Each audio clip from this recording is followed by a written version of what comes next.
9.4 ওভারে 108 রান তুলে 9 উইকেটে বিশাল জয়। এটি যে কোনো দলের জন্যই বড় বার্তা। টি-20 বিশ্বকাপে বি গ্রুপে শেষ ম্যাচে অস্ট্রেলিয়া ওমানকে আটকে দেয় 105 রানে। এই জয়ের ভিত গড়ে দেয় অস্ট্রেলিয়ার বোলাররা, বিশেষ করে লেগ স্পিনার অ্যাডাম জাম্পা। 21 রানে 4 উইকেট নিয়ে হয়েছেন ম্যাচ সেরা। শুরুতে জাভিয়ার বাটলিটের আঘাত, এরপর ধারাবাহিক চাপ। ওমানের হয়ে সর্বোচ্চ 32 রান করেন ওয়াসিম আলী। 106 রানের লক্ষ্যে অস্ট্রেলিয়ার জন্য আনুষ্ঠানিকতায়। মিচেল মার্শ ও ট্র্যাভিস হেডের ঝোড়ো ব্যাটিংয়ে মাত্র 9.4 ওভারে পৌঁছে যায় জয়রেখায়। এটি টি-20 বিশ্বকাপ ইতিহাসে যৌথভাবে দ্রুততম রান তাড়া করে রেকর্ড জয়।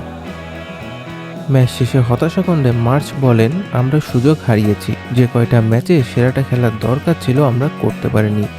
জাম্পা বলে, খুব কঠিন কয়েকটা দিন গেছে, এত দ্রুত বিদায় নিয়ে সত্যি হতাশাজনক। জয় দিয়ে বিশ্বকাপ শেষ হলো, কিন্তু অস্ট্রেলিয়ার মতো দলের কাছে এটি সন্তুষ্টির নয়, বরং অপূর্ণতায়।